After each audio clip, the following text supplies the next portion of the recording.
while participants to use to share models. YouTube channel link ಕಳಿಸಿದ್ದಾರೆ but live session link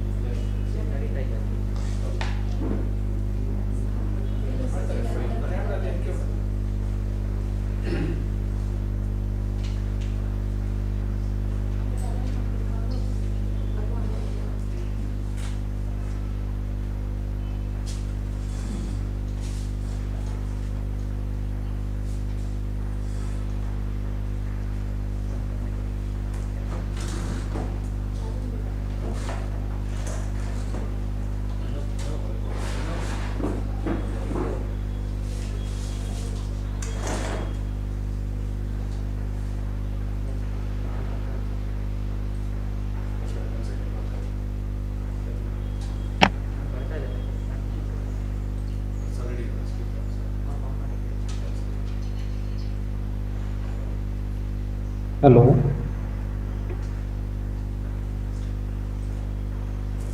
Hello. Yeah. Hear me?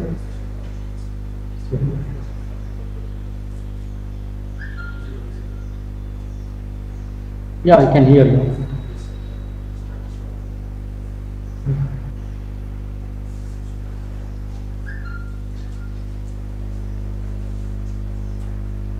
Good afternoon, participants. This is Sunil Anjan, Assistant Professor from Department of Commerce and Management, Sree Cauvery College, Mysore. Few instructions before we proceed. Everybody kindly include yourself in the chat box. Dear participants, you can use the chat box to post your queries, questions, or any other inconvenience caused during the session.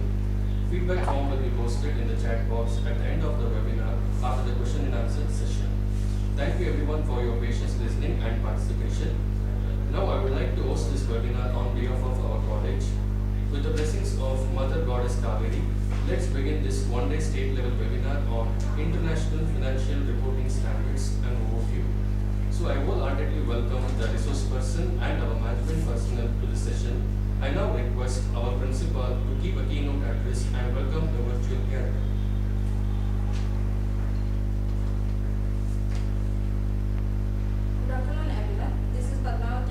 Principal, Sree Cauvery College, Mysore. Our degree campus was established in the academic year 2010-11. Since 10 years, the institution is actively rendering its valuable services to the students of in and around Mysore and working hard towards making the motto of the institution from darkness to light a beautiful reality. Our institution always tries to provide quality education at an affordable cost and make university education inclusive to all sections of society. With due importance to enhance knowledge among people, today we have organized one-day state-level webinar on the topic International Financial Reporting Standards and Overview. We all are gathered here virtually by using technology, which makes us realize the importance of learning at all the parts of life without wasting time, even when we are witnessing pandemic around the world. Most of us are trying to make the best use of this challenging period, improvising and innovating where we need and can. The integration of local business activities with global markets creates several challenges at international level in terms of accounting and reporting. So to encounter such challenges, the International Financial Reporting Standards has been developed. In this globalized economy, there is a need to have awareness of such international issues. Hence, this webinar carries IFRS at its leading wing. With this keynote address, I would like to welcome dignitaries to the session. First and foremost, I would like to welcome the resource person of today's webinar, CMA Dr. FINACIAL TR, Secretary of CMA Chapter Mysore and Assistant Professor, Maharani's Women's Commerce and Management College, Mysore. I welcome you, sir. Thank you, madam. A warm welcome to Sri M.K. Puttappa, Chairman of Sree Cauvery Educational Institution, Mysore. I welcome you, sir.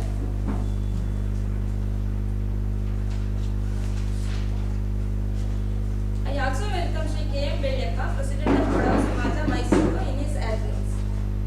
A special welcome to Professor K.C. Bellappa, former Vice Chancellor of Rajiv Gandhi University, former Chairman and Special Advisor of Sree Cauvery Educational Institutions, Mysore. A welcome to Sri M. Ponnappa, Vice President of Padava Samaja, Mysore, and Vice Chairman of Sree Cauvery Educational Institution, Mysore, in his absence. I now welcome Sri M.P. Subbaya, Honorary Secretary of Sree Cauvery Educational Institutions, Mysore. I welcome you, sir. I also welcome Sri M.D. Ayyappa, Treasurer of Sree Cauvery Educational Institutions, Mysore. I now welcome all the participants of today's webinar. I extend my welcome to all teaching and non-teaching staff and students of our college. I wish everyone all the best and hope you all engage and enlighten yourself through this webinar on IFRS. I now request our chairman, Sri M.K. Puttappa sir, to speak a few words on the occasion.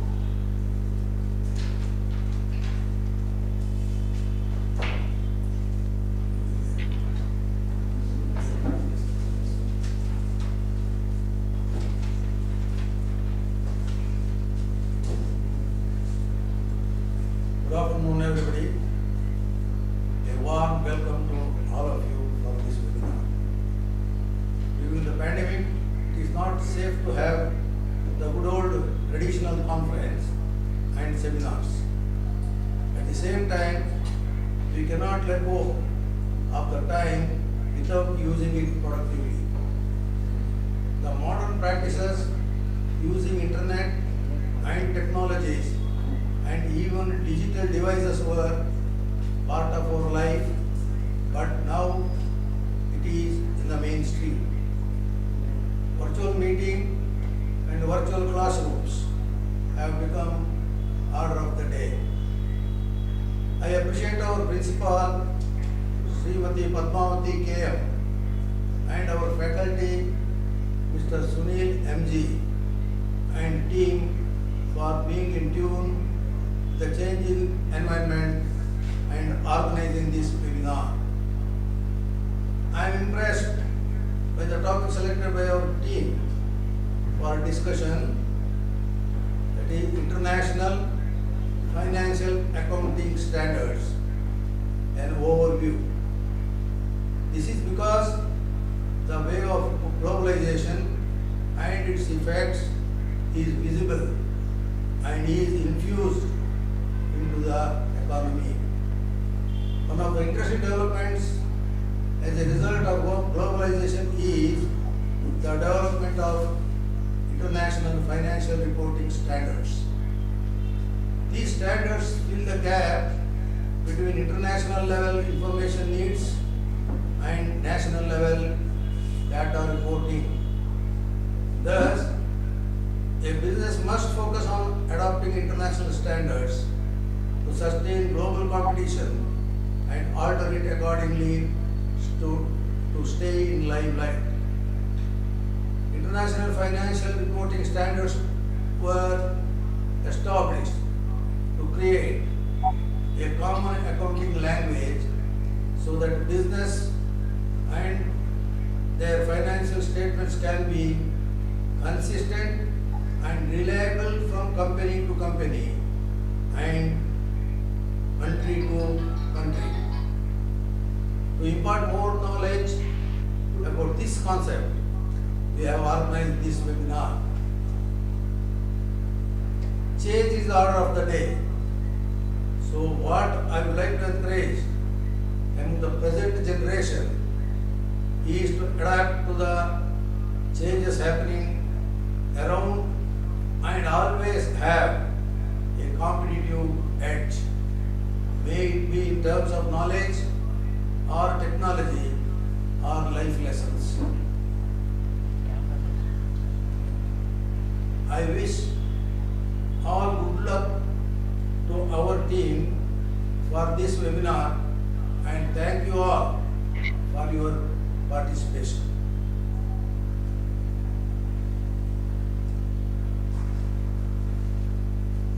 Thank you, sir. I now request Professor K.C. Peddappa sir to deliver the inaugural address.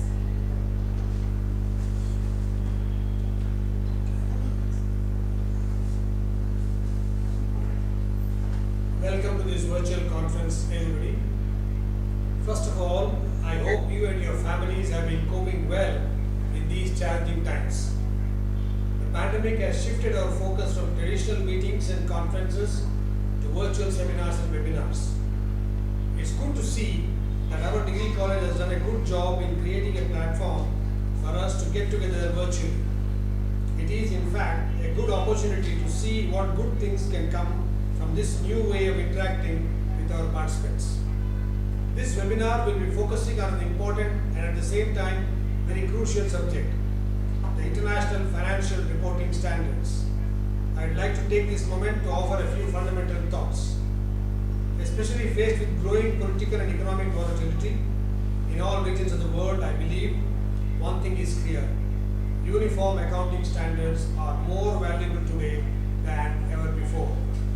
Hence, International Financial Reporting Standards, what we call as IFRS, is a major step towards this goal. From an International Accounting Standards Board's perspective, the past 2 decades have been significant. During the first decade of the 21st century, we saw the promise of international accounting standards become a reality, and during the second decade of the 20th century, we further witnessed the enhancing quality of IFRS standards by introduction of major upgradations. Even though traditional financial statements are still used extensively, the way in which what information is consumed has evolved.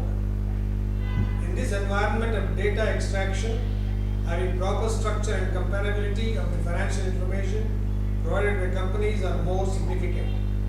It is in such a circumstance that the need for standard reporting system arises and where the IFRS standards satisfy it. I really would encourage all of you to make best use of this webinar and enhance the quality of your knowledge about IFRS. Thank you. Wish you all good luck.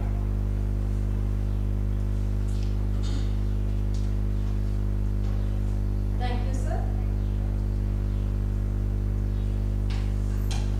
Thank you, ma'am, for welcoming the gathering. I, Sunil, take this privilege to introduce the resource person of today's session, CMA Dr. Dinesha Tia, a person with versatile character who is presently holding the position of Secretary, CMA Chapter, Mysore, and working as Assistant Professor in Maharani School of Commerce and Management College, Mysore. Sir has obtained his bachelor's degree BCom in D. Banmaya's College, Mysore in the year 2001 and his master's degree in MCom in Emagangotri PG Center, Assam in the year 2003. Sir also holds his master's degree in MBA at National Institute of Business Administration, Chennai in the year 2008. Sir completed his doctoral studies from University of Mysore in the year 2020. CMA Dr. Dinesha Tia worked as Assistant Professor, Coordinator and Principal at several Commerce and Administration departments at both UG and PG level in several cities. To specifically mention, Sir worked as NAC Coordinator, IQAC Coordinator and RUSA Coordinator. Sir also served as Process Associates in different corporate industrial places like Deutsche Bank Operations International, Bengaluru, HCL Capital Market Services, Bengaluru, and many others. Sir has published more than 10 textbooks in the subjects of income tax, business taxation, goods and services tax, management of services, business infrastructure management, and so on. Sir has also presented more than 60 research articles and papers at various seminars and conferences at university, state, national, and international levels. Sir has delivered special lectures and handled many seminar sessions of nearly 20 in and around various affiliated colleges under Mysore University. I would like to thank our institution and management for giving this opportunity to introduce the eminent person, CMA Dr. Dinesha Tia, resource person of today's session. I am honored to present him to the audience now. Now I request our resource person to take over the session. Thank you very much, Sunil, for your nice introduction.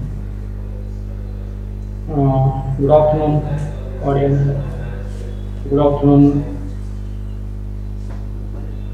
the college committee, Cauvery College Managing Committee, and as well as Principal and the Organizing Secretary of the webinar, and all my audience.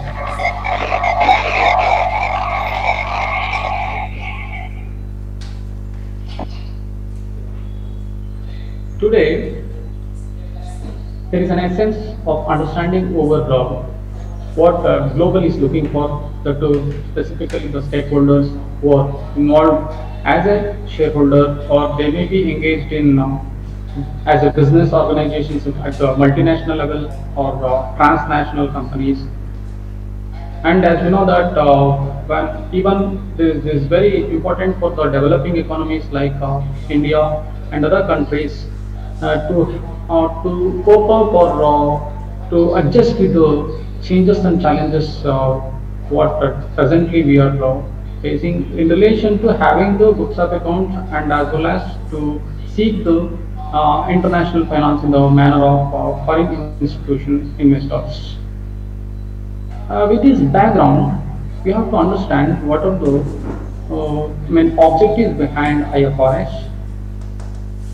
And one more thing we need to understand: when international investors thinks that to invest his investment in any of the multinational corporations or in any other countries, he always looks for books of accounts where such books of accounts so as they have been followed with the principles and procedures and standards which have been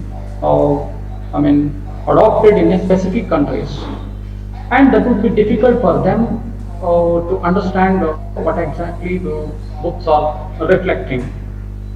So for that purpose, the common set of accounting policies, conventions, and standards supposed to be adopted by the corporate level, and the particular information the supposed to provided to the institutional investors for their investments, and also for the companies who would like to. There are certain companies, being the multinational company, okay, they have to meet certain compliances like declaring their financial reporting in terms of, for example, in our company, the financial reporting standards are supposed to be followed by, otherwise we have to incorporate or adopt the what companies act says, and various other act, income tax act says. Okay, there are various regulations and various divergent policies are there within a particular nation. Okay, to remove all such barriers, or having the complex set of accounting policies to meet the compliances of various acts, okay, so that it is better to have a common a common standard or a procedure or common accounting what do you call the reporting standards, and for that purpose we are supposed to have IFRS as the mean. The major objective of the IFRS is to harmonizations in financial statements reporting. Harmonization in the sense to bring uniformity. Uniformity in the sense, one, every company, whether it may be manufacturing or a service sector, every company has to follow a set of accounting policies and conventions and concepts. Okay, so that the information, otherwise the reports, whatever they are going to report, those have to give a common understanding over the stakeholders or the person who is need of such financial report. Okay, so that to bring the uniformity, the first and foremost objective is to bring the harmonization in preparations of the financial statements that has to be used by the various stakeholders. And in addition to that, I'm talking from the background of the IFRS initially. Then we will move on to the specific areas where we are going to touch upon in the coming slides. Okay, as a additional objectives, okay, the objective behind the IFRS are to create the global financial reporting infrastructure. That means there should be some sort of information, set of standards that are supposed to be prepared by the International Accounting Standard Board. Okay, so the responsibility on them is to to provide the corporates, provide to the corporates and the reporting standards as the infrastructure. Okay, that is the main requirement is there with the International Accounting Standard Boards. to generate the sound business sense among the beneficiaries. And always we look for if there is a particular policy is going to be adopted or we are going to have the changes means obviously we always look for what are the advantages or benefits we are going to derive out of it. Okay, so that for the business, sound business and the sense of business which can be easily understand only when there is a proper set of standards have been adopted. And business sense in the sense not only from the point of view of the company perspective, okay, it is also from the perspective of the investors. They have to understand the reliability of the informations or the reports have been made with multinational corporations or any corporation for that matter. And also, the objective behind this CFRS is to generate the dimension of fair presentation of financial statement. It is very important. Okay, fair present, true and fair view. Always the books of accounts prepared by any manufacturing or any companies are concerned. Okay, they have to provide the information. Those reflected information or stated information are supposed to be the okay. They have to meet the true and fair objective of the investors. Okay, and also it is very difficult for as I said earlier mentioned, it is difficult for a company to follow different types of different accounting standards if at all a nation is going to have, so that if we allow a common language accounting language to have in by compiling the balance sheet, the wise and the financial statements, definitely that would help for all stakeholders to understand everything in the same manner. Now we will speak on the history of IFRS, how the IFRS has been developed. Okay. Generally, these accounting standards are issued by the International Accounting Standard Boards. Okay, those are all called IFRS. Okay, so the objective, as I said, it will provide the common accounting language to increase the transparency in the presentation of the financial information. Transparency in the sense the comparability with the comparability for the stakeholders by comparing the financial statement of one company with the other, as all company are supposed to have the similar accounting policies while preparing the financial statements, so that to increase the transparency this particular common accounting language will be used. And the earlier, prior to International Accounting Standard Board introduction to the IFRS, there were international accounting standards were in existence. Okay, in period to 1973 to 2001. Okay, those were being developed by the International Accounting Standard Committee. Okay, and and any principles within the IFRS that may be contradictory will definitely supersede those of IAS. Basically, when contradictory standards are issued, older ones are usually disregarded.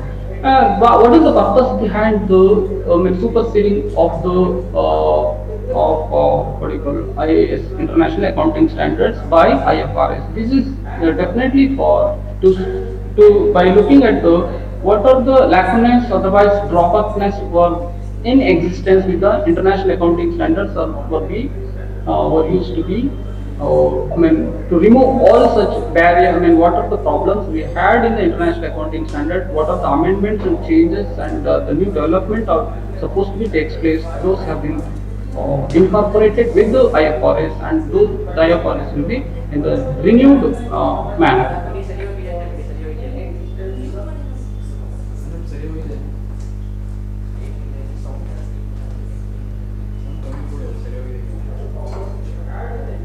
And 1 minute, there is a technical problem.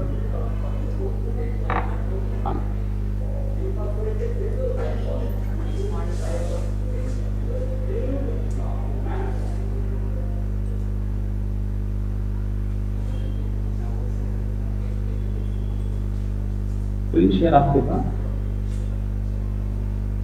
चलिए वो share कर ला.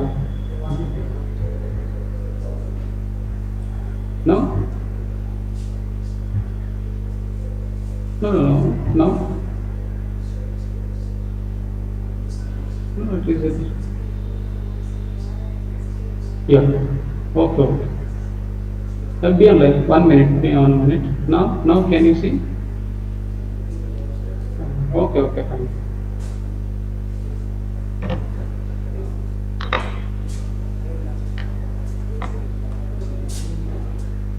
And it is currently the required accounting framework is in more than 130 countries in fact. Okay, so IFRS are required by more than 130 countries as we have opened our economy and global economy is nowadays we are finding that open economy so that all nations are participating with by adopting the hello. Yeah. Yes, yes, exactly.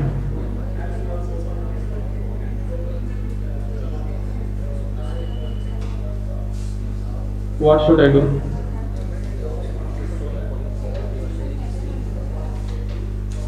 Yeah, let me rejoin from the beginning. Shall I close it? Okay, be on. Okay, 1 minute, be on that.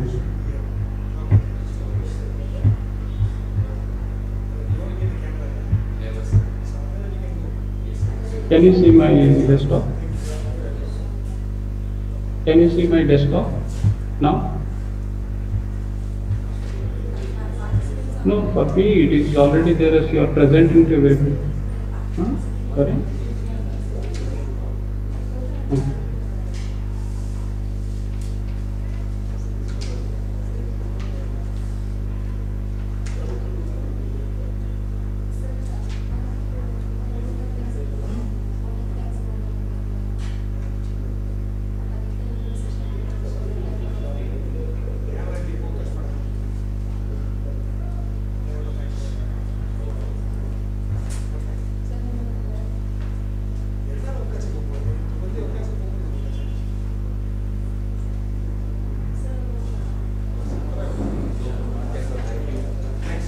No, in my screen what I can see is you are presenting to everyone, stop presenting is there.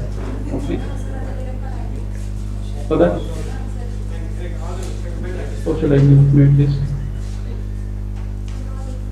Shall I rejoin by closing this?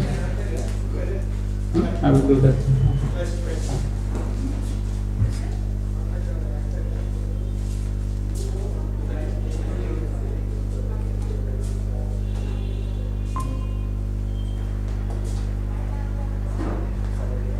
Shall I present now?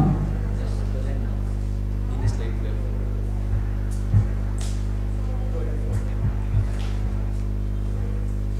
There is an option saying that select window or screen, disable notification from box, not something reflecting. What should I do?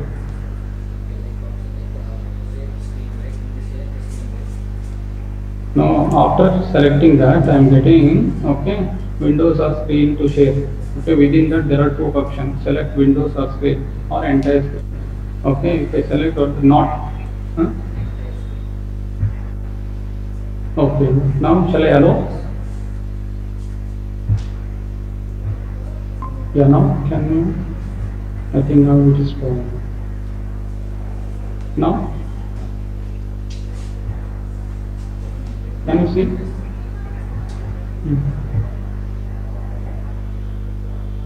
So ಮೊಬೈಲಲ್ಲಿ ಬರ್ತಾ ಇದೆ ಈ laptop Kerala ಆಗಿ ಬರ್ತಾರೆ so ನಾನೇ screen share ಮಾಡ್ತೀನಿ ಬೇಕಾದ್ರೆ ಅದಕ್ಕೆ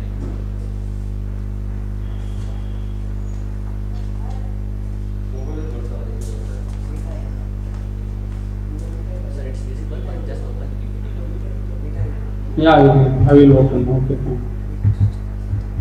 Now, is it visible? Let me expand. Okay. Right, everything is fine right now. I am moving on to the third page or fourth page. I am moving.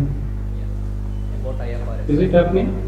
Yeah, about IFRS. Now I move to the next slide. Is it fine? Okay, fine sir. Is looking, I mean, able to? Yeah, fine. Thanks. Yeah, okay. Thank you. Okay, sorry for the interruption. Okay. At present, there are 130 countries are making use of this IFRS, and also IFRS requires, as I said, business to report their financial results using principles in that. Okay, so that if we are abide with the principles means exactly we have to follow with the rules and regulations and guidelines so that it can avoid the fraudulent manipulations. And also by considering the uniformity, okay, to meet the uniformity in the sense each and every company is going to have its own different types of financial reporting means. Definitely that won't be the correct means for the stakeholders to rely upon the information what the exhibited in the financial report. Okay, and also by having this a common accounting language, what would happen is it would help us to compare and contrast the financial results of one company to the other company. And as we know that IFRS is applicable for all nations, and most of the nations has So you can continue. more than 130 countries using IFRS. However, United States is exception is there for the United States because they are following the US GAAP. And IFRS are so designed to maintain the credibility, okay, so that we relied upon what the informations have been reported in their financial reports, and also and based on that, the stakeholders or the shareholders can make their financial decisions. And one more observation we can do with the gap, and when I compare with the gap with the IFRS, gap is more rules based. However, IFRS is one general principles. That means it is a principle based accounting reports that can be compiled by the accountants. Okay, and one more, to prove this, okay, to prove what exactly how GAP is very rule-based one and IFRS is the principle-based one, we can give one example where in GAP the revenue is to be computed by net of the excise and excise duty. I mean earlier excise duty, now goods and service tax. Okay, that means we used to. I mean, if at all we are going to follow with the gap means Indian gap, otherwise, in India specifically, if at all we are going to follow I gap means definitely our revenue will be computed as net of taxes. Okay. However, in IFRS, revenue will be calculated by considering the excise duty, and also in investments of value that fair value I mean there is an IFRS standard which is the standard IFRS 9, okay, which states on okay, related to what I call the financial assets and liabilities, valuation of financial assets and liabilities. And the valuation has to be done based on the fair value concept only. However, in Indian GAAP, investments are valued at cost price or market price. And also the IFRS would helps in okay, which helps to lower the cost of capital. Okay, because it allows foreign institutional investors to invest in the multinational corporations, and then and also company. I mean, that particular nation will get benefited by foreign exchange currencies also. And this IFRS is all. I mean, one more thing we have to mention where how this gap is what you call the rule based and IFRS is principle based. Okay, in IFRS, what we can see is the valuation of inventory will be done based only on the Mobile is an LIFO method. I mean that means FIFO, I'm sorry, FIFO method. LIFO method is not at all allowed in the IFRS while valuation of the inventory cost. However, in GAAP, okay, there is a flexibility that either they can value according to the FIFO or LIFO method. Okay, these are the various examples we can quote that how GAP is, why GAP is rule based and IFRS one is the principle based one. Let us have a look on the structure of International Accounting Standard Board and how that has been come into existence. Okay, International Accounting Standard Board is the independent body for non-profit formed in 2001 for the purpose of preparations of the establishing of the international financial reporting standards. Okay, That is superseded the international accounting standards. Earlier, the international accounting standards were developed by the International Accounting Standard Committee, and the IASB is located in and London. And it also provides the recent development. We can see that conceptual framework has been developed in 2018 onwards. In fact, okay, it also provided the conceptual framework for the financial reporting that provides the conceptual understanding on the basis of accounting practices under IFRS. What observation we can do is in IFRS, the very first IFRS itself helps to which will give complete details on to understanding over the concepts which have been defined in the while preparations of the IFRS. Okay, so to adopt the IFRS, we always would be having a complete knowledge over what we are supposed to, what we are going to have in the international accounting, international financial reporting standard. So that for that purely one accounting standard, IFRS has been established. And the mission statement of this International Accounting Standard Board is to bring transparency, accountability, and efficiency to the financial markets around the world. Our work that means IASB work serves as the public interest by fostering trust, growth, and long-term financial stability in the global economy. Okay, when we look at its overall objective, okay, always it would consider the health of the financial health of the economic health of the world in its view. Okay. As I said, in the mission objective, we can see that what is the transparency, accountability, and efficiency of the financial markets. The transparency can be achieved only when we provide the reporting standards which are internationally comparable. Okay, otherwise, and also the quality of information supposed to be reflected in the financial reporting standards. Okay, so that based on the comparability, the investors can have his own decision that where supposed to he can invest, and also based on the quality of information only he can take decisions on his investments. Okay, and also accountability also can be it is also one of the mission of the International Accounting Standard Board. So how exactly accountability can be achieved? Accountability can be achieved by reducing the gap of the information which is supposed to be provided to the customer, the person who is interested in investment, and also with the company. Okay, this is what we have to understand the accountability. And efficiency. Economic efficiency can be achieved only when the investors identify where exactly the risk and returns aspects are there across the world. They have to testify in performance, financial performance through the financial reports made by each company, those operating in the multinational level, so that would helps to allocate their investment, and which would help them to take proper decisions where they can minimize the risk and maximize their return. Okay, these are the objectives behind the mission statements of the IFRS. What are the components or the factors which are included in the financial statements under IFRS? Okay, as usual, as we know that in India, the financial statement consists of profit and loss account, trading account, profit and loss account, and balance sheet.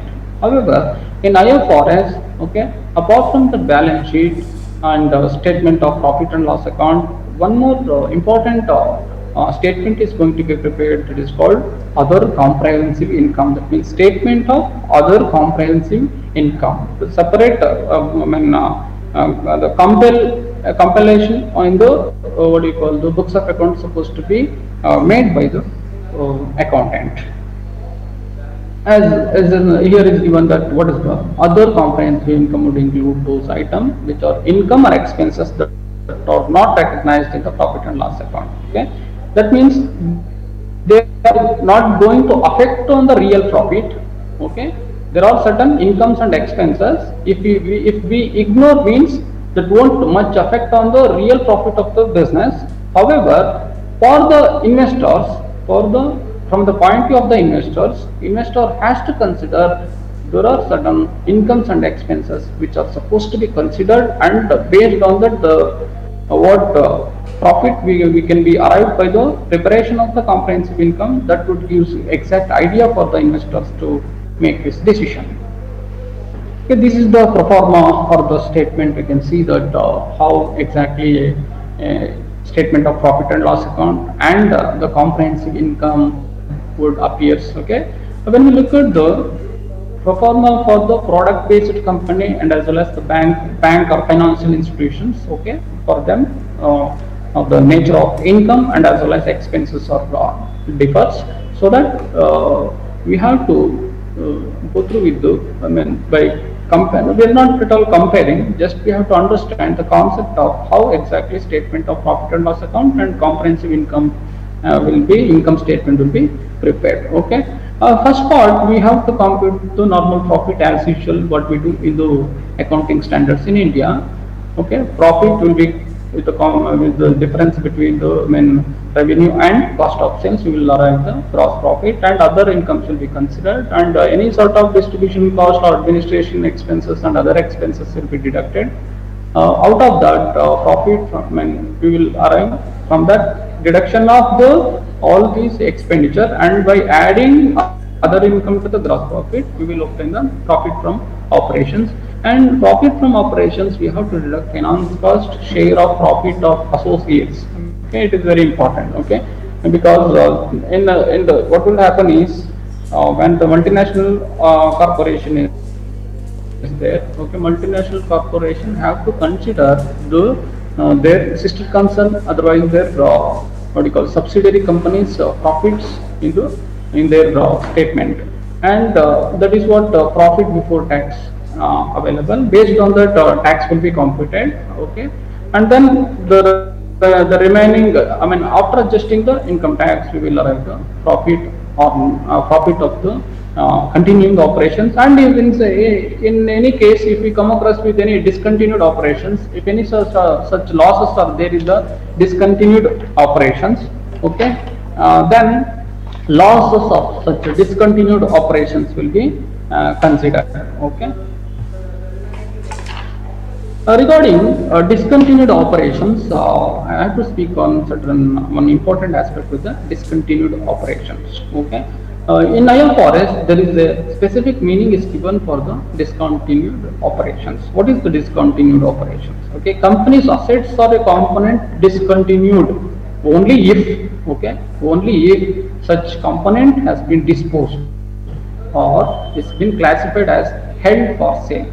Okay, this is what observation what I found in the discontinued operations. And also one more things we can add to the discontinued operations, where the component represent a separate line of business or area of operations. Even that would be considered as discontinued operations. While we what do you call explaining the term of company's asset or component discontinued. Okay, if any such losses or arises, means then such losses have to be adjusted here itself. Then the balance will be called as profit for the year. And by this we can't say that this is what exactly the profit is reliable for the decision making. Okay, however, other components, because when we speak on the IFRS is meant for providing true and fair view information to the needy, obviously there are certain things which are not supposed to be reflected in the Indian accounting standard or the accounting standard followed in the small and medium enterprises in India. Okay, those things are supposed to be reflected in the IFRS. So for that purpose, other comprehensive income will be reflected in the other statement of the comprehensive income, where it covers what exactly these things says: items that will not be reclassified to profit or loss. Okay, they are like actuarial gain or losses, or defined benefit pension plan, or gain on property revaluation. Okay, these losses or gains are supposed to be reflected here. And also income tax relating to component of other comprehensive income. Okay, if any other comprehensive income is there any sort of income tax has been levied on that has to be reflected here, and items that may be reclassified subsequently to profit or loss, okay, such as cash flow hedges. One important thing we have to observe here in IFRS is mainly followed by multinational corporations and companies who are national level, that means foreign institutional investors, where they will be dealing with foreign currencies, okay. So that foreign exchange and as well as any sort of hedging, is exactly consider an investment banking operations, the various investment banking operations working in India, that to consider it is in Bangalore, assume that Goldman Sachs, JP Morgan Chase, Deutsche Bank, okay, these are all operating in India. However, they will be always will be having with the risk of foreign exchange currency, okay.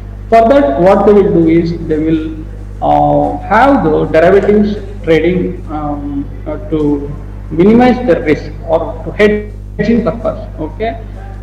For such profit or loss have to be reflected in the cash flow hedges or exchange differences on translating foreign operations, okay, and also income tax relating to items that may be reclassified, okay. These are all the things are to be adjusted, and other comprehensive income for the year net of tax will be computed. And coming to the bank, consider it is a bank or the financial institutions. For them, the comprehensive income statement and as well as statement of profit and loss account would be considers these and what do you call adjustments. Adjustment in the sense what do you call the specimen of the profit and loss account can be seen. And one major differences what we can see with the gap or international financial reporting standard is where IFRS will speaks on how each transactions are supposed to be considered, how each transactions of the business are supposed to be compiled in the financial statements. Okay. However, gap will speaks on it is a general principles, okay, which gives a rules only, that won't give a clear exact understanding over how a particular transaction are supposed to be treated, okay. So that here what we can say that in IFRS each and every transactions will be guided in what way they are supposed to be presented. So here in bank usually we come across with the profit in terms of interest income, and that would be adjusted with any sort of interest expense, because financial institutions are engaged in lending and borrowing only, so that interest income always will be expected, and obviously the liability of the banks will be there in terms of payment of interest on deposits, like that. So net of is these adjustments are net interest income, and loss allowances on client loans. If any credit default happen, then those things need to be adjusted here. And by adjusting with the credit default any sort of loan, bad loans, and net interest income after loss allowances. And also fees and commission income, fee and commission expenses, if any are incurred by bank themselves or the financial institution themselves, have to be adjusted over there. And by adjusting with that, we will arrive the net fee and commission income. Then other net trading income. These incomes or expenses or cannot be directly inserted to the profit and loss account. Okay, those for everything there should be notes, and there should be some sort of subsidiary accounts. Okay, from that account the values need to be populated in the prescribed format. Net income from the financial instrument, net income from investment in associates, and personal expenses, administrative and other expenses. Okay, these are all the various expenditures and incomes need to be adjusted, and finally we will obtain profit before tax and income tax expenses will be adjusted. Finally, profit for the year will be obtained. And similarly, as we can see the comprehensive income format in the product based company or the manufacturer company, even for the banking company, the similar form, what do you call the specimen or the format of computation of statement of comprehensive income can be seen. Okay, this is one more illustrations where we can see that comprehensive income statement examples can be seen, how the fiscal year and previous years information, data will be compared. Okay. So So revenue and cost of sales, these things already been discussed in the previous slide. Okay, and what we can see is at the last after taxes profit. Okay, we have to show fair value changes of available for sale asset and fair value changes of effective cash flow hedges and currency translation differences. These are very key aspects, okay, which are to be considered in the IFRS. While preparations of the financial statement to be called as a profit and loss account and comprehensive income statement, these three things like what I said, fair value changes of available for sale asset. If any sort of sale of assets has been takes place, then we have to not only consider the market value of the cost price. Okay, fair value is all about the IFRS 9, which speaks on what is the how the fair value to be computed for the financial assets and liabilities. Okay, based on that, valuation has to be done, and then the that particular changes in the fair value has to be reported here. And as I said, mentioned earlier, fair value changes in the cash flow hedges, and as these cash hedges and foreign currency, this is all about derivatives things. Okay, these need to be adjusted, and finally we can obtain the comprehensive income. Comprehensive income is combination of both to the profit and loss account and as well as other comprehensive income adjustment.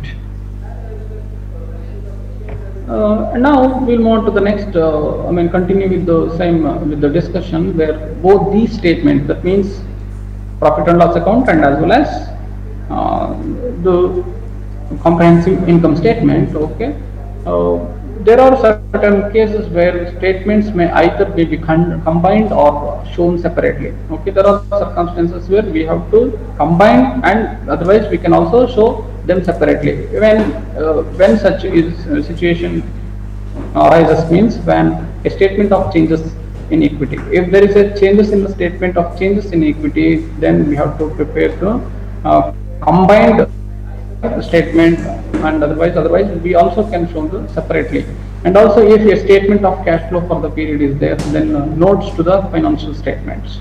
Okay, if these things are there, means these things have to be they have to be reported along with the these comprehensive income statement, and otherwise they can show in the working note also. There are scenario where the financial position of he will say the financial statement would sometimes also include statement of financial position of the earlier period in the following scenario. There are situations where financial reporting standards are also accompanied with the past financial position. Okay, when exactly this situation arises, means when an entity applies an accounting policy retrospectively. Assume that a company is following a particular accounting policy which is there in the IFRS. Okay, it is going to have the accounting policy in the earlier period also, means, and then that has to provide the financial position of the earlier period also.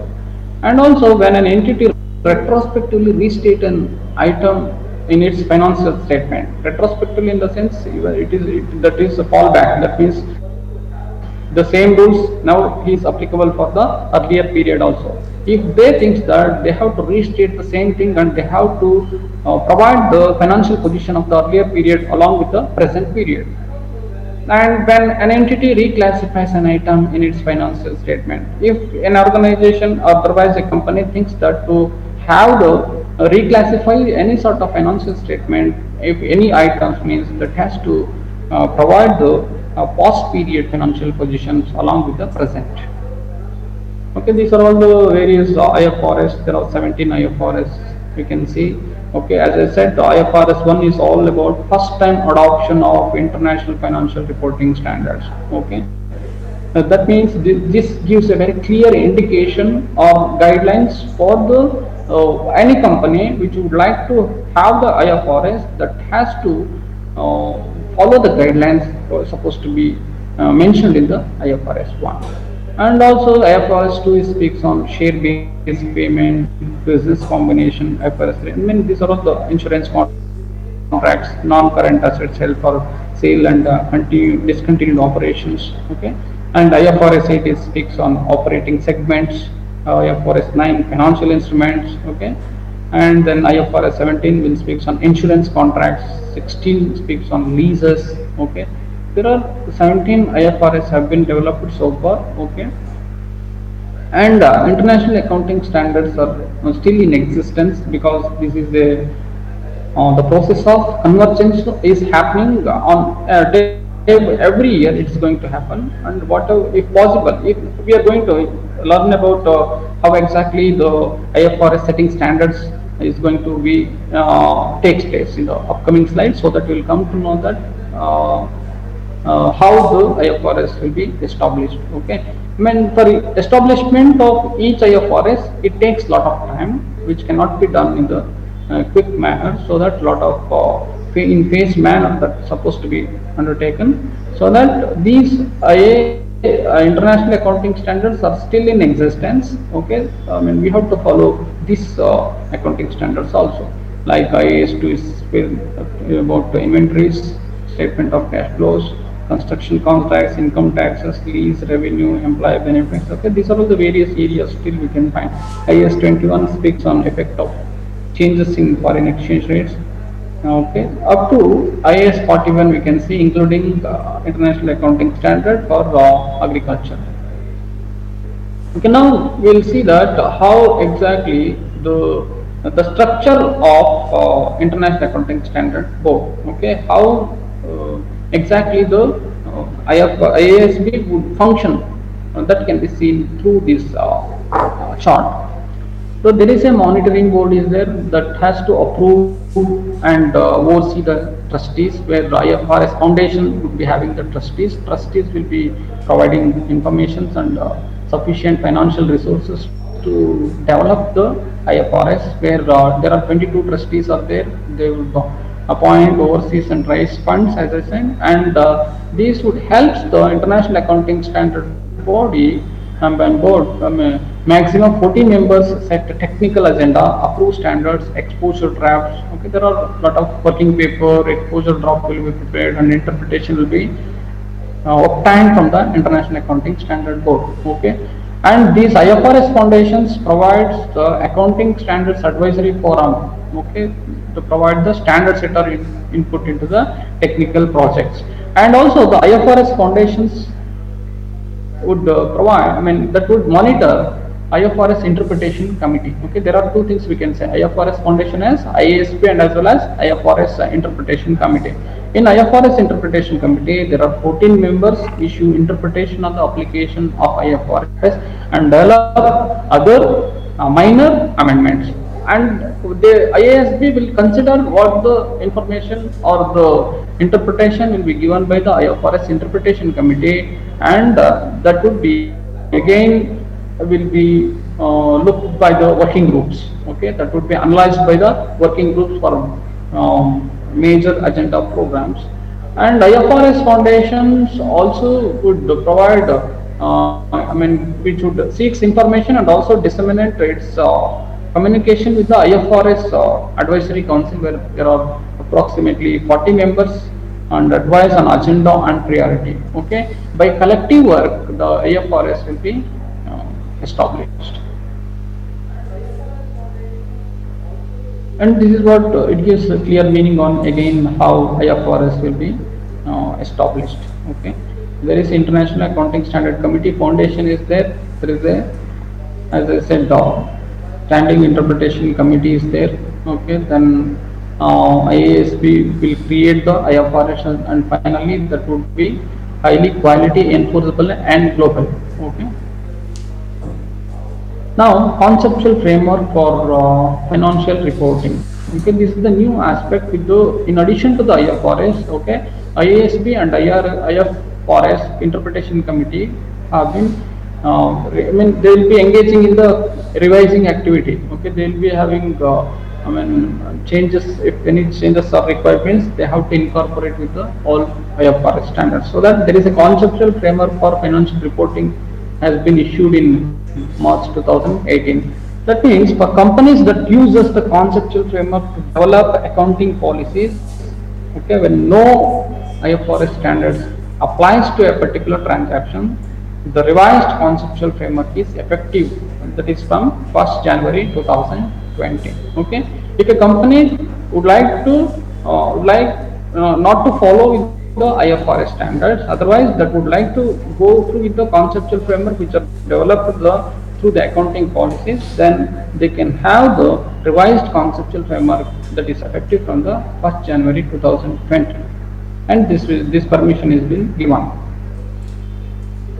Conceptual framework, as these are all set out by the fundamental concept for financial reporting that guide the board in developing IFRS standards. Okay, because to develop any concept, it is always a requirement of lot of brainstorming things need to happen, and considering the developments or takes place with the reporting requirements, and also the informations, financial information required by the any stakeholder, maybe business organization, or it may be the institutional investors, or the as a part of compliance aspect, and it helps to ensure the standards are conceptually consistent and that similar transactions are treated the same way. Okay, it is very important that we know that there are various concepts and conventions. Okay, all concepts are always supposed to be consistent. If we keep on changing a particular concept, otherwise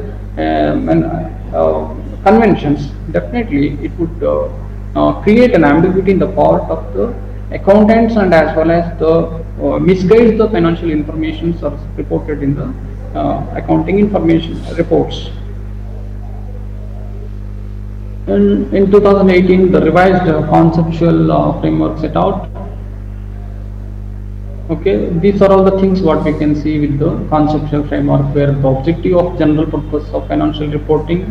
Okay, what are the objective behind this conceptual framework? Though by considering the general purpose of financial reporting need to be achieved, and also the qualitative characteristics of financial information is supposed to be represented, and also there is a description of the reporting entity and its boundary has to be fixed, and also the definitions of various terminologies of assets, liabilities, and equities, income, expenses, guidance. And all these things need to be defined clearly. And also, what are the criteria supposed to be included in while recognizing the liabilities and in assets of the financial statements also to be discussed. Has been decided with this 2018 revised conceptual framework, and also how the measurement based and guidance on when we are supposed to use them. Okay, for that there is a direction has been obtained with this conceptual framework, and also concept and guidance on presentation and disclosures have been reflected with this conceptual framework, and concepts relating to capital and capital maintenance will also have been revised with this conceptual framework. Now we will look at the what are the standard setting process. Okay, how exactly the standard will be, IFRS will be established.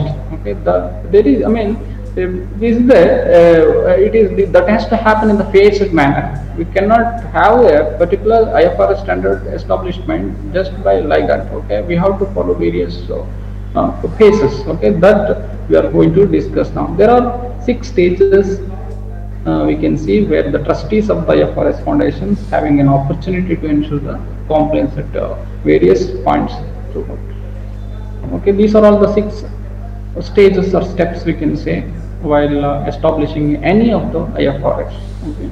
First thing, always we have to setting the agenda. That means agenda can be set by only by the expert committees. Okay, they have to decide that what particular area need to be looked into.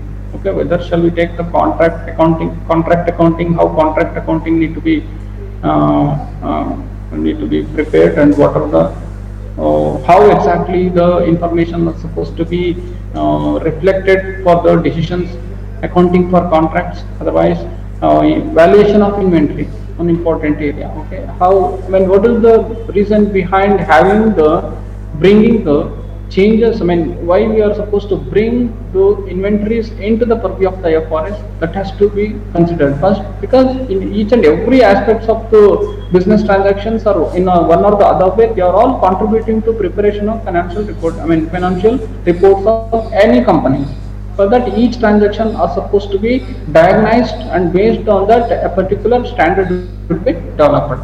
For that, lot of brainstorming has to happen, so that we have to set the agenda always first. Okay, what the things need to be done in the particular, whether it may be expenditure or an income or a particular area of operation. And planning the project, okay, it is always there, we have to plan accordingly, because lot of resources required, and lot of experts committees will be required, and who is going to take care of initiatives on developing a particular IFRS. For this the planning has to be done, and also developing and publishing the discussion paper. Okay, always there will be discussion paper has to be developed before bringing into a final draft, so that once the discussion paper from the various expert committees will be, I mean, circulated, and then based on that collection, then developing of publishing the exposure draft will take place.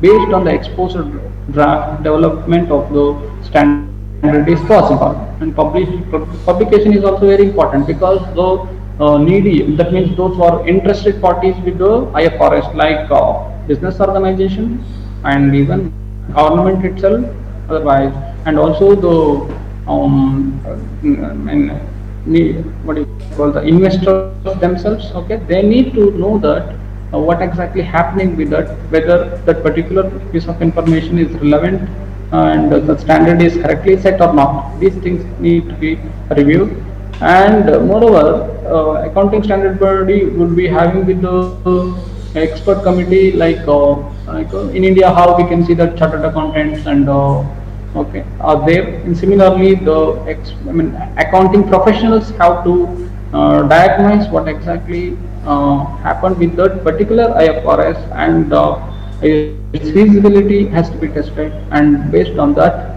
the standard will be issued. And once it is issued, means the task is not over. That has to be again reviewed, and if is there any scope for bringing any amendments or changes, or is there any against to some of the requirement of the companies, and is there any difficulty in adopting this particular IFRS by the company or accountant themselves in compiling the same in the financial statements. Definitely these things would need to be looked into, and again that would be introduced. IFRS, and finally IFRS will be bring into force. Again, this is the same thing what I explained, how the setting process would take place: agenda, then plan, then discussion, exposure, standard, and finally review of standards will be there. And proposed agenda item will address users' needs. IASB considers what are the it to address the, I mean, users' address need to be addressed here. The relevance to users of the information and the reliability of the information that could be provided. Okay, and also existing guidance available, and also the possibility of increasing convergence. Okay, the quality of the IFRS to be developed, resource constraints. Okay, these are all the things to be considered. And publication of an exposure draft is mandatory step in a due process. Okay, always the publication has to be done for the exposure draft level itself. Okay, it is the main vehicle for consulting the public. Okay, the information will be shared with the public, so that in public that would be discussed. Okay, so that it is called what do you call, the exposure draft. Okay, this would take place only after the discussion paper. Okay, always exposure draft is the derived out of the discussion paper. Once the discussion paper is ready, then based on the corrections made in the discussion paper, and the consideration received in the discussion paper or changes made, then the exposure draft will be prepared, and exposure draft is set out for the specific proposal in the form of proposed IFRS. Okay, these are nothing but exposure draft. Draft is nothing but it is a proposed IFRS. And the development of exposure draft begins with the International Accounting Standard Board considering issues on the basis of staff, research and recommendations. Exposure draft cannot be considered just like that as it is received. Okay, again, IASB have to consider if there are any issues with this exposure drafts, and that would be discussed with the staff research and that would receive the recommendations, and also and as well as comments received on any discussion paper also again into re-looked into it, and suggestions made by IFRS Advisor Council, working groups, accounting standard setters, and from considering all education sessions discussions also from the public, and finally the IFRS will be coming to the picture. Okay. Uh,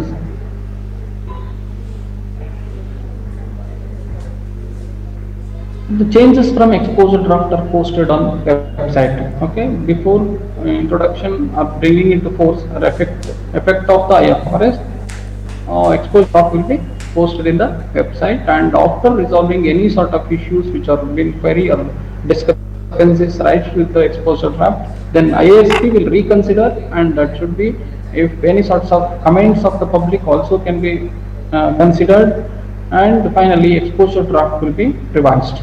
And if IASP decides that re-exposure is necessary, that means if the board thinks that the exposure draft is not sufficient to consider as it's a finalized one, then again it starts with the due process. Due process means, as we discussed, the first, since from the beginning it has to restart, because we are not supposed to blindly have the IFRS just by having just by accepting the exposure draft. Even if there is a sort of discrepancies, means that has to start from the beginning. And simultaneously, IASB prepares an analysis of the likely effects of the forthcoming forests or major amendments. The board will also look at the effects on the IFRS introduced, otherwise, and also is there any sort of amendments or requirements that would be reconsidered, and that would be rethink of it, and let us see, and then the possible complaints cost for preparers. Okay, the cost of analysis for users. Okay, the comparability of financial information between reporting periods. Okay, these are things which be considered by the IASB. Okay, before bringing into force. And what is the quality of the financial information and its usefulness in assessing the future cash flow of the entity.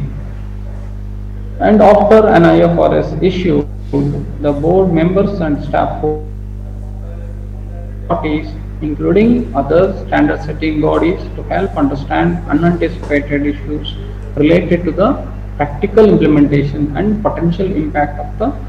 Okay, because this is very important, as just by introducing or establishing the IFRS is not the chapter is closed. Okay, we have to think of how exactly, what are the issues may be come across with the adoption of this IFRS, and is there any difficulty in the implementation, and whether such IFRS does have any impact on a particular provisions. Okay, these things need to be observed by the members, that means IASB members.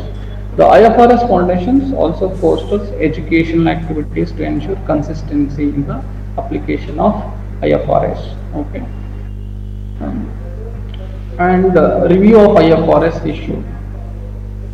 If any sort of changes required in the financial reporting environment and regulatory requirement, then comments made by IFRS Advisory Council and IFRS interpretation committees, standard setters, and constituents about the quality of the IFRS. Okay, this is the how review of IFRS will be takes place.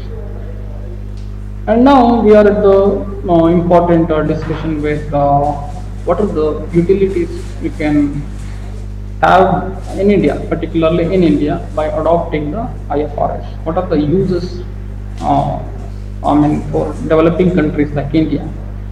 As you know that the reason behind having the IFRS is to access for the global capital market. That means when we think of foreign investments or by I mean, to register our shares in the international stock market to seek for the equity funds. Okay, definitely we need to have international financial reporting standards.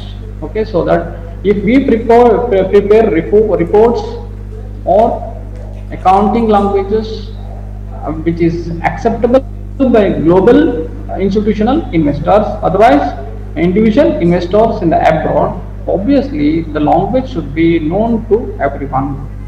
That means in the global level, so that by doing so, the nation like India, developing nations, they will definitely get the global capital market access. It is, as we all know that how we, the recognize, what do you call, the listing of shares is very important. Okay, listing of share is possible only when, okay, listing agreement, but recognition of our company shares is possible. Otherwise, listing of our company shares is possible only when there is our reporting standards, otherwise our accounting language is acceptable at the global, then only our shares can be listed in the foreign stock exchanges, and obviously we can expect for better access of the capital. Okay, that is the one important advantage you can find in the IFRS, and also easy cross-border listing. Okay, once we have adopted with the IFRS means those stock exchanges would consider our industries, otherwise our company in the global level, global standards, and then listing is very easy because the accounting informations or the reports what we have been circulated across the world, that will be prepared based on the international financial reporting standards, and that will be generally acceptable across the world except United States gap. Okay, so that would mean, especially as I said, the European market is nowadays having more concentration over the IFRS because European market and UK are the major, they are playing major role in development of IFRS. And cross-border listing is easy if at all we are having the IFRS, adopting convergence with the IFRS, and also better quality of financial reporting will be made based on the principle based reporting, and where the fair value considered while valuation of the financial assets and liabilities, better understanding for the investors. Okay, and based on that investors can make rely upon the information provided with the financial reporting, and the quality would be better one. Based on that, they can take investment decisions. And elimination of multiple reporting. Okay, the multinational organizations in India, there are nowadays not only it is restricted to Tata, Birla, or Ambani. Okay, there are so many industries that have been operating in abroad also. That means is being as a multinational corporation. Okay, these are registered even India and as well as in various parts of world. Okay, so for them multiple reporting can be eliminated, because once they prepare their financial reporting based on the IFRS, definitely that would be this would be helpful for them to meet the compliances, and also to list the shares in the in the international market and stock exchanges, and also that gives, they can save money, they can save cost of reporting and everything. And also firms registered in India prepare their accounts as per Indian accounting standards, whereas firms registered in other countries prepare their financial. This happens because if the company which is registered abroad, if at all, if there is only Indian accounting, Indian accounting standard are supposed to be followed, means for these companies that would be very difficult for them, because in India we are slowly converged with the international financial reporting standards. We have to accept because we are also involving and we have taken initiative and we are adopting with the IFRS because we are seeking for the foreign funds and also looking for the foreign investment in India, so that we have to have a common set of accounting standards. So this would helps for the companies, those who would like to expose themselves in the abroad by establishing their corporations, and this would ease them to have a single set of reporting standards to be called as IFRS. And there are a lot of challenges in the process of adoption of IFRS in India. We can see, okay. First thing is awareness of international financial reporting practices. Okay, we still we can see that lack of awareness on these IFRS practices. Specifically, the awareness is not there into certain, not only with the stakeholders, okay, it is also with the firms, banks, and stock exchange themselves, and commodity exchange, etc. And to bring the knowledge over the awareness on these standards is very much required, and it is very difficult task for the. It is not as a task of government, okay. The needy people, those who are interested being a stakeholder, it may be the business itself or industry itself or the investors themselves, have to understand how exactly IFRS is all about, and they have to follow the IFRS. Okay, there is a lot of requirements, so that education is must regarding the IFRS, and training professional accountants. Okay, to have the IFRS in India, always we should have a practice of education to the professional accountants. Okay, like as we know that looked upon to ensure the successful implementation of IFRS. Okay, along with these accountants, government officials, chief executive officers, chief information officers are also responsible for smooth adoption process. Okay, this is another challenge what we can see in the Indian context, because just by an accountant is not enough to understand by understanding by the point of the account is not sufficient to say that IFRS is doing well in India and it has been understood. Okay, apart from that, all participants within the industry, okay, it may be the government or the managing committee, otherwise the managerial personnel, okay, they need to know that how IFRS is actually functioning and how that particular IFRS will be considered in the business, in preparations of the financial statements. And also there are a lot of amendments to existing laws, we can see. Okay, in India, accounting practices are gone mainly by Companies Act. The various laws we can say, like Companies Act is there, not Companies Act of 1956. Now in the Companies Act of 2014. Okay, in 2013. Okay, and Indian generally accepted accounting principles we have. Okay, and also SEBI has its own law. We have banking laws, regulations. FEMA Act is there. Okay, these are so many existing laws need to be amended. Then only we can say that IFRS can be effectively converged with the accounting standards in India. So these things need to be looked into, and wherever the amendments are supposed to be takes place within the particular law need to be rectified, otherwise amended. And also IFRS does not recognize the presence of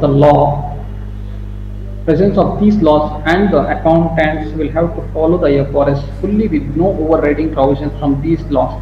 Okay, and IFRS is not at all looking at the requirement of accountants or otherwise existing companies in India. Okay, the IFRS is being implemented, we are supposed to follow it. If that is the case, exactly, the person who is responsible to use the IFRS while compiling the financial statements, he will be having trouble in the preparations.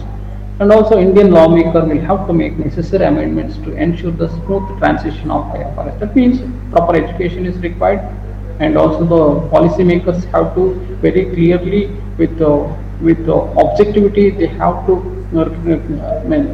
think and consider the acceptability, I mean the relevance of the IFRS, and those things need to be considered in reporting.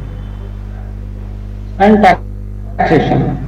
Another challenge in India is taxation is always okay, because by having the IFRS, definitely the financial statement will be affected. Okay, that means tax liability would also undergo change because of lot of valuation. Because of the valuation, revenue and expenses will be undergo, or it may be overstated or understated, not because manipulated, just because of following the principles and rules and regulations which are stipulated in the IFRS. Okay, if doing such a, following the principles, definitely it would affect on the tax revenues up to the government, and as well as the tax liability of corporation in India. And use of fair value as a measurement base. Okay, as I said, the base, the foundation of the IFRS, otherwise the objective of IFRS, in addition to the harmonization of the financial statements, fair value, representation of the financial statement in the true and fair value. Okay, fair value, if at all we are going to speak on fair value, definitely it looks like a subjectivity. Okay, either we are not going to consider it as based on the historical cost or the market price. If at all we are going to consider the valuation, financial value of the financial assets and liabilities in the form of, and based on the subjectivity manner, definitely based on the fair value. That means it is always in the based on the subjectivity. Then it gives the lot of volatility with the presented statements. And also adjustment to fair value results in gain or loss which are reflected in the income statement, and valuation is reflected in, obviously, is there any adjustment with the made with the gain or losses, that has to reflect in the balance sheet. And Indian corporate world, which has been preparing its financial statement on historical cost basis, will have tough time while shifting to fair value accounting. And in one thing we have to we have to understand here in India, the large scale, when compared with the large scale companies, we can find SMEs move. Okay, if if we insist the small and medium enterprises to have these IFRS standards, means definitely for them there will be difficulty is to converge with the IFRS, and they are still following the historical cost basis. So that another challenges we can find in this way. And financial reporting system. Okay, here IFRS provide a complete set of reporting standard system for companies to make their financial statement. In India particularly, various laws and acts provide financial reporting system. See, it is another challenge what we can observe here. IFRS are not compulsion in India. However, if a particular company would like to seek fund from the foreign, means those need to have their set of books of accounts in the manner of, by following the IFRS.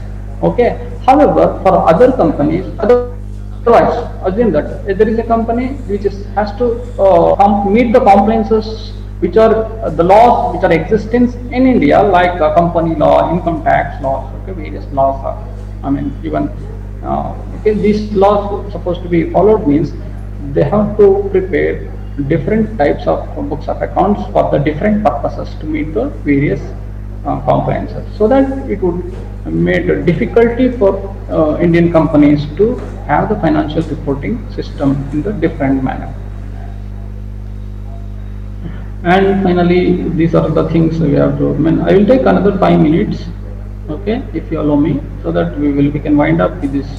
Okay, IFRS versus Indian GAAP. Okay, we'll have a look. Okay, IFRS are generally developed by the IASB. However, Ministry of Corporate Affairs will take the Indian GAAP establishment, development. Otherwise, disclosure. In IFRS, okay, need to disclose as a note that its financial statement comply with the IFRS. Okay, however, Indian GAAP, it is presumed that it's complying with it and showing its true and fair view of the financial affairs. And one more difference is IFRS is adopted by more than 130 countries at present. Okay, and more countries are shifting also. And in Indian GAAP, It is only adopted in Indian company. And how to adopt? It's the first time. In IFRS 1 has given clear instructions. As I said, how to adopt IFRS. For that only IFRS 1 is there. But in Indian GAAP, there is no such instruction for first time adoptions. And also as far as usage of currency in the presentation. In IFRS, okay, the balance sheet are always to be transmitted to, otherwise they have to be they have to be reflected in the exchange rate, considering the exchange rate. However, in Indian GAAP, there is no question of exchange rate because the operation is limited to domestic. And as far as consolidation of financial statements, there is always requirement of consolidation of financial statement. Consolidated financial statement has to be prepared in the IFRS. However, no such compulsion of having the consolidated financial statements in Indian GAAP. And with the last one, financial statements, balance sheet and income statement, and in addition to that, a comprehensive statement of income has to be prepared. However, in Indian GAAP, balance sheet and profit and loss account, in addition to that, the cash flow statement has to be prepared as the compliance. And and finally, how is the revenue shown? Okay, generally revenue has to be shown in the IFRS as the money received, fair value, based on the fair value. However, in IFRS and Indian GAAP, the money charged to the products or services to the customer and the resources of the top companies, those are in India. Okay. And before concluding my words, I would like to convey my gratitude and thanks to the managing committee members of the Cauvery First Grade College and Principal Madam Srimati Padmavati and Organizing Secretary Sunil, and special thanks to Shruti because she contacted me and she asked me, I mean, she requested me to have the session so that if she is not there means I would not be having any contact with the Cauvery College to deliver my piece of information or knowledge what I have. Okay, thank you all participants too. Thank you. Thank you, sir.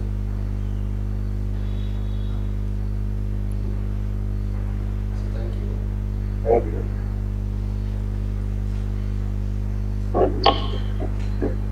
Is it audible?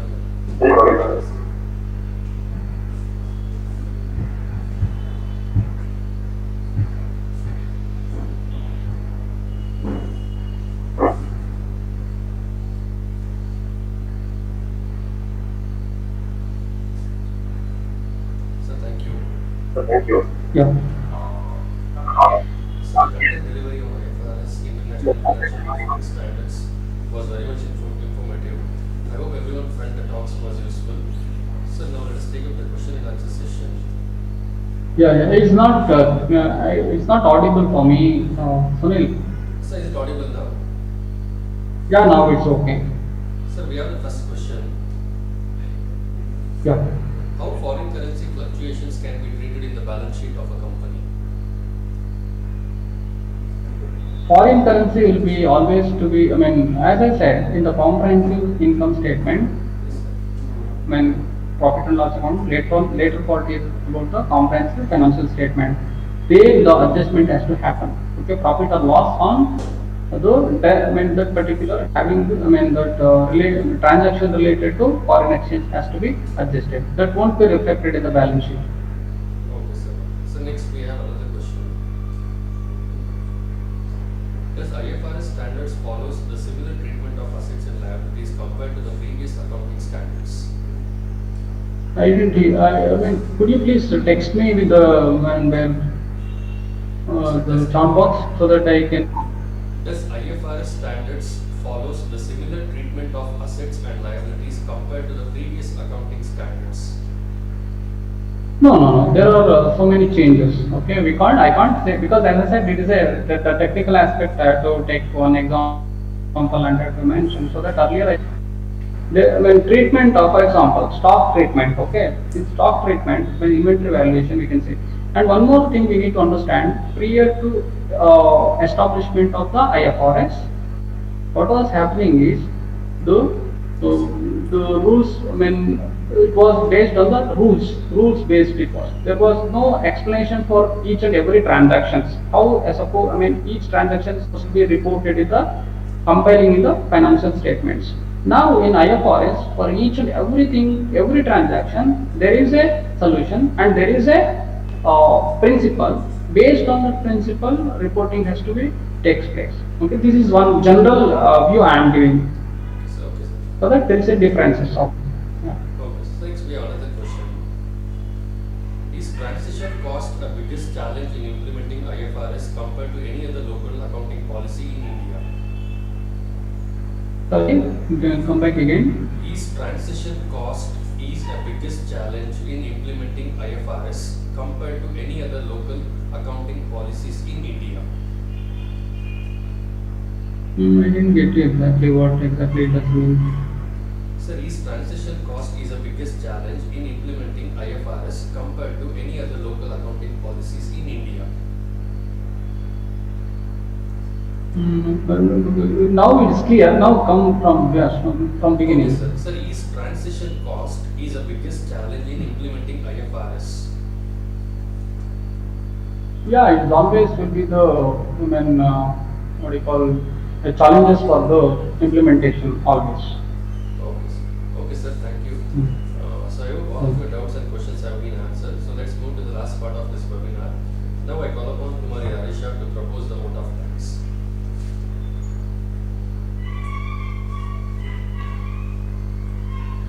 Good afternoon, everyone. It gives a great honor to have this opportunity to render vote of thanks on this special day. I, Rarisha, Assistant Professor of Sree Cauvery First Grade College, Mysore, extend a hearty vote of thanks to all the delegates of today's webinar for their presence and contribution in making this webinar extraordinary. I would like to thank our resource person, CMA Dr. Jignesha T.R., Secretary of CMA Chapter Mysore, and Assistant Professor of Maharani's Women's Commerce and Management College, Mysore, for his knowledgeable lecture on the concept of IFRS. Thank you, sir. I extend my sincere thanks to Sri N.K. Puttappa, sir, Chairman of Sree Cauvery Educational Institution. Thank you, sir. I seek immense pleasure in thanking Sri K.M. Belliyappa, sir, President of Kodava Samaja, Mysore. Thank you, sir. A special and hearty thanks to Professor K.C. Belliyappa.